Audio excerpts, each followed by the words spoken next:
Brigadir J disebut menangis seusai bertemu dengan Putri Chandrawati di kamar di Rumah Magelang, Jawa Tengah. Hal itu terungkap saat pengacara Kuat Ma'ruf alias KM membacakan eksepsi dalam sidang pada Kamis 20 Oktober 2022. Pengacara KM mulanya menyebut Putri tergeletak lemas di lantai seusai terjadi dugaan kasus pelecehan yang dilakukan Brigadir J. Ia lantas dipindahkan ke kasur. Putri kemudian meminta asisten rumah tangganya, Susi, untuk diambilkan ponselnya, lalu menelpon Baradae yang tengah pergi dengan Bribka RR.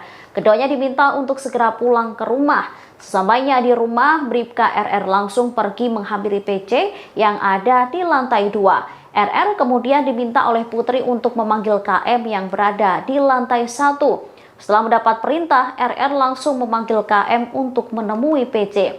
Putri kemudian menenangkan Kuat agar tak terjadi keributan dengan Brigadir J. Pada saat ditenangkan oleh PC, KM kemudian meminta agar Putri melapor ke Ferdi Sambo. Selesai menenangkan KM, PC meminta RR untuk memanggil Brigadir J. Pengacara Kuat menyebut jika Putri juga melakukan hal yang sama saat memanggil kliennya. Pengacara KM bahkan menyebut Brigadir J sempat menangis ketika mengobrol empat mata dengan PC seusai terjadinya pelecehan seksual.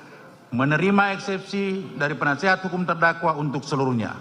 2. Menyatakan surat dakwaan jaksa penuntut umum dengan nomor registrasi perkara PDM 244 JKSL 10/2022 tanggal 5 Oktober 2022 batal demi hukum. 3. Menetapkan pemeriksaan perkara terhadap terdakwa tidak dilanjutkan. 4. Membebaskan terdakwa dari segala dakwaan serta memerintahkan jaksa penuntut umum untuk melepaskan terdakwa dari tahanan. 5. Memulihkan hak terdakwa dalam hal kemampuan, kedudukan, harkat, dan martabatnya. 6.